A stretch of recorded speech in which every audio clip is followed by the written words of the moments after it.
Hey guys, it's me, the Music Rookie, and I'm about to show you one of my favorite rookie tools. So a few months ago when I started really trying to compose music again, I was looking all over the place for any resources that could help me. Videos, software, books, articles online, friends who knew more than me, all of it. And one of the things I stumbled across was this website. And so I'm going to show it to you. It's really great. It works kind of like a really simple digital audio workstation. You don't have to download it, and it's free. There is a paid version, but I paid for it because I thought I was going to use the paid features, and I don't, because I use it more as a beginning tool than an actual composing and producing type of thing. It's really not made for that. So I really don't think you need to buy the paid version unless you really want those features. But here's what it is. It's HookTheory, so you can see hooktheory.com, and then you're going to click on this software tab. And then you're going to click on HookPad. HookPad Plus right here is the paid version. HookPad is the free version. We're going to click Go to HookPad. Not log in, but go in. Okay, so it's going to pull up a screen that looks like this. So up here you can set how many beats per measure, and then you can change your key signature. So this you could adjust if you wanted. This you can change. The cool thing about this is you can switch to minor or major. You can choose any key. You can also play with some of these other keys like Dorian, Lydian, Locrian. I don't even know if I'm saying these right because honestly I didn't know they existed until I started using this site. I'm going to try to learn more about them, but right now I'm focusing on other things. So cool tool. Another cool thing about it is that if you did let's say you had a note in here, I'll show you how to put these in too, but say I had a chord down here and then I wanted to change key, I can choose to transpose into that key, which is what it's going to do just on its own. So if I change to G major, then those should have changed with it, and they did. Okay. Oh yeah, A-M and B minor, A minor, B minor. But I could choose to keep those note pitches and then change the key. What? Maybe I have to change the key first and then say relative. There you go. And then it will keep those what they were, but go ahead and change your key options up here. So that's pretty cool. Another way you can get notes from a different key is to borrow from over here. So I could click on the minor key and it will show me all of the notes from the minor. And I could take them from one of these weird ones like Lydian as well. These things with the stripes, the bars with the stripes, that shows that that note or that chord isn't naturally in that key, but in the key that you're working in, this key up here. But you can put it in, and then that kind of helps you keep track of what's what and where it came from. So that's cool. You'll also notice that you have these options to change things to like a 5, a 7 chord, a 9 chord. You can do an add 9 over here. You can do a sustained. You can change to all kinds of different chords. And if you don't know what that means yet, don't worry if you don't know all those yet. Work on things one little piece at a time, but this app is really cool because it helps you kind of get a feel for it. So that's another thing it does. You can change the tempo here. It's really cool because you can tap, like if you have a rhythm in your head or you have a song in your head and you're trying to get the right tempo, you click on this and then you tap your cue key to whatever tempo you want to go. So like da da da da da da. Okay, and it's going to kind of find that tempo for you. I try to do it enough times that I start to get a pretty steady tempo because you'll see I'm not perfect. Okay, so that 128 stayed there for a second. If I wasn't talking, I'd probably be able to get it a little bit better, but I try to wait till I get a pretty stable one and then I choose that as my tempo. So you can set the tempo. There's a band option. This feature, you can kind of play around with it. It'll give you different instruments and you can actually add some different drum beats and things in. But to use it a lot or to download with it, you have to buy the upgraded version. The lyrics tab, you can add lyrics to your song, so you'd start typing them out. You can tell I'm a teacher and that I make up weird sentences all the time. Or just generic sentences all the time, I guess, to show students things in grammar. So then if you started putting in notes, these lyrics will follow it. Now, if you look over here, you have 1, 2, 3, 4, 5, 6, 7, right? And those coordinate with the notes in that key. Your first note in D major is D. Your second note is E, right? So then you can use the numbers on your keyboard to go ahead and enter these notes in. So if I click 1, 2, 3, 4, 5, but then it's going to put in those notes corresponding, and it's also going to click the lyrics in with them. If you don't want it to separate the lyrics, there are ways to keep them together, and you can skip lyrics on the note if you see how you can skip lyrics on a note by using an underscore. You can insert a number to show how many you want to skip. If you want to put a dash at the end of it, so if I put a dash right here, then around, oh whoops, I should have put it after the around would go back into one word, and then I could put the next syllable on the next line. Okay, now I just said rhythm. Notice up here you have 1/4, 1/2, 1, 2, 4. And these are your note lengths, as you can see, the duration. So here's your 16th note, your 8th note, this is your quarter note, yeah. 16th note, 8th note, quarter note, half note, there we go, and whole note. So you can select one of these and it will put in that length of note.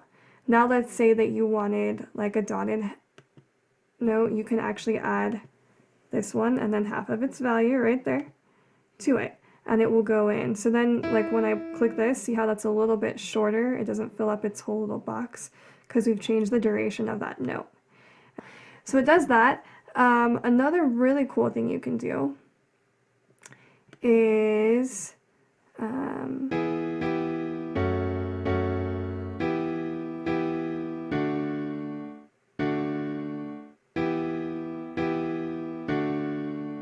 because I had switched to borrow, I did get an E major right there. I forgot I was still set to borrow mode, so I'm going to delete that. You can like backspace just like if you were typing on a computer, and then I'm going to click that. Okay, so let's say I have this chord progression that's actually quite awful and weird, and I wanted to play something along with it. I can actually use the number keys on my keyboard to hit the notes in a rhythm as this plays. I would probably slow down my tempo to do that. But I'm going to click record here, and then I'm going to click the play button, and then I can play along with it. And it's going to count me in, so it's going to give me a second to prepare.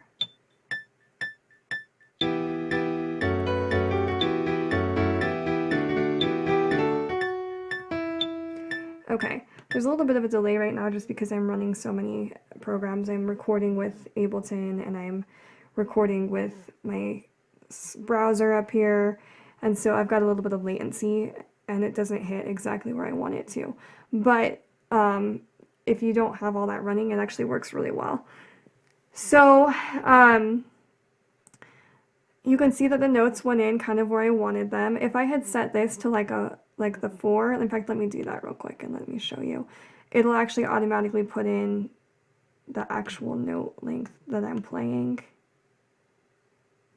instead of only the half note, because I didn't hold anything shorter or longer than that. So let me try this again.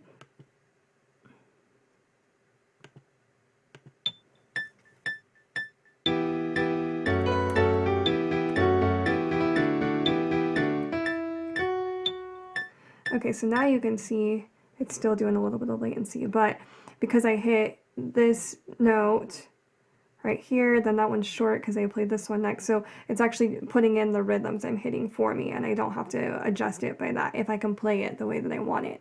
If I'm not that good, or if you are having latency issues, then I do have to go ahead and like change these manually. But as you see, there's some keyboard code. So if I click an H, it's going to automatically switch this to the 1/4.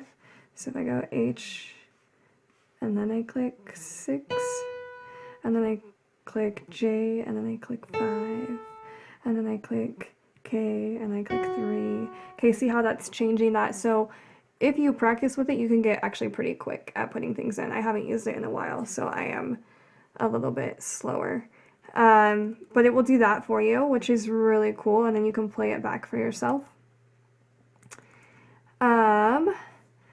Another really cool thing it does, so let's say I wanted to just have a measure of each chord in a cool progression of some kind. That's not bad. I probably would play with it more, but so let's say I decide I've got a chord progression and then I want to start putting in some notes, so I go ahead and I click record and I start playing.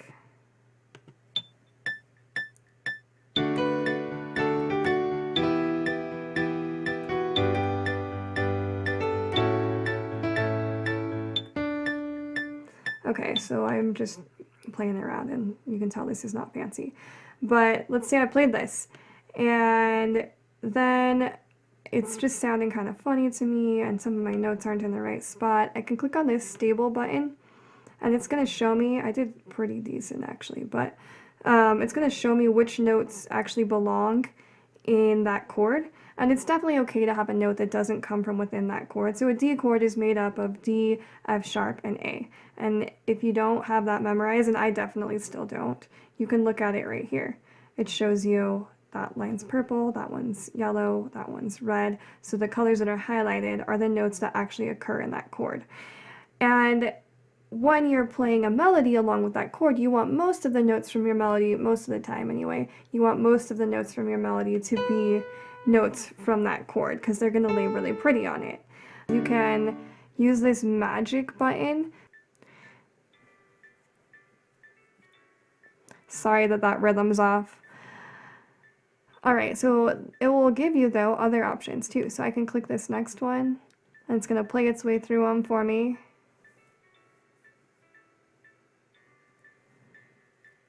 Okay, and there's actually quite a few chord options, as you can see. Like, I can take this one that came from another key, obviously. Let's see. Oh, let's go right here.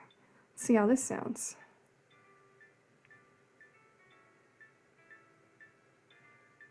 Okay, so that would almost be like prepping for a key change. And it sounds really cool, right? So it can just give you some ideas to help you be more creative or find the sound that you're looking for, especially when you're just starting out and you don't know exactly what chord progressions sound nice together or what jumps you can make as far as intervals go to the next chord. So that's another really cool feature that it has. And it's a great starting tool, I think. I know it's really simple, but if you're just trying to get started and kind of learn some music theory, it's a really visual way to do it and a really fun way to do it, and you can actually learn a lot. So here we go. This is my number one recommendation for a free program to learn music and to write music on. And if you were to buy it, I think it costs like 30 bucks. Now I know that as you start buying more and more things, that can add up pretty quickly, so maybe that's not worth it to you. Music is one of those hobbies that we tend to want more equipment or another plugin or a new program, and you have to be kind of wise about where you spend your money. But to me, if you're trying to learn, this is totally worth it. And so anyways, I hope you enjoyed this tutorial. I'm going to try to cut it down so it's not so long, but good luck with your composing. And I will have a new video for you soon about other tools that I use and kind of how they work. I told you I'd talk about Cakewalk. I think I'll make a new video for that. But here you go.